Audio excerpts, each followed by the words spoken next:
Assalamualaikum, salam sejahtera bagi kita semuanya. Om Swastiastu, Namo Buddhaya, salam kebajikan.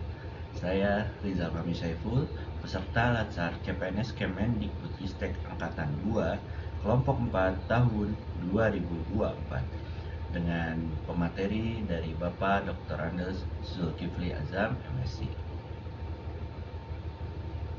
Sebelumnya kita telah mengetahui mengenai wawasan kebangsaan dan bela negara pada video yang pertama. Maka izinkanlah saya di video yang kedua ini, saya berusaha meringkaskan kembali materi kedua dari agenda yang pertama mengenai isu-isu kontemporer dan strategi-strategi untuk dapat mengidentifikasikan isu-isu kontemporer tersebut. Baik, tidak perlu berlama-lama kembali, mari kita mulai pembahasannya. Tetap semangat! Isu kontemporer merujuk pada masalah atau topik yang sedang berkembang dan relevan dengan masyarakat pada saat ini. Biasanya, isu-isu ini memiliki dampak signifikan terhadap kehidupan sosial, politik, ekonomi, budaya, dan lingkungan. Dalam penelusuran isu-isu kontemporer, kita harus menghadapi tantangan kritis seperti korupsi, penyalahgunaan narkoba, terorisme, radikalisme, hingga pencucian uang.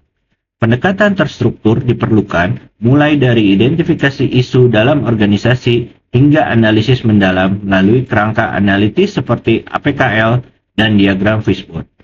Proses identifikasi isu-isu dalam unit organisasi dalam kerangka kerja yang dijelaskan dapat dilakukan dengan langkah-langkah sebagai berikut.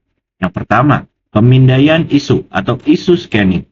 Tahap awal ini melibatkan pengumpulan informasi dari berbagai sumber internal dan eksternal untuk mengidentifikasi potensi isu yang muncul dalam unit organisasi. Sumber informasi bisa meliputi laporan internal, data kinerja, survei kepuasan, media sosial, berita terkini, dan analisis tren. Yang kedua, analisis Fishbone atau Cause and Effect Diagram.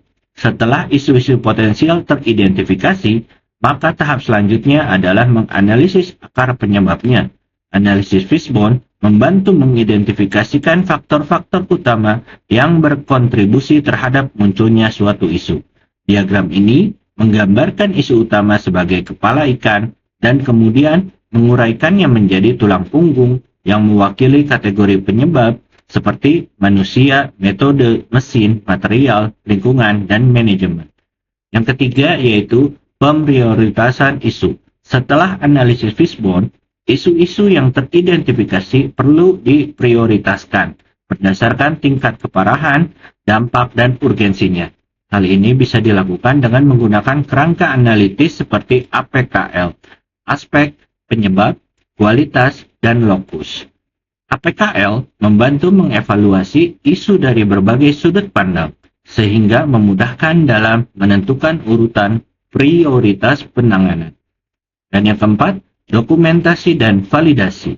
Isu-isu yang telah teridentifikasi dan diprioritaskan perlu didokumentasikan secara terstruktur dan validasi dengan pihak-pihak terkait. Dokumentasi yang lengkap dan validasi dari berbagai pihak akan memastikan bahwasannya informasi yang digunakan untuk analisis dan penyelesaian isu akurat dan relevan. Dengan mengikuti langkah-langkah di atas, unit organisasi dapat secara sistematis mengidentifikasikan suatu isu-isu yang muncul dan mempersiapkan diri untuk melakukan analisis lebih mendalam serta merumuskan suatu solusi yang efektif.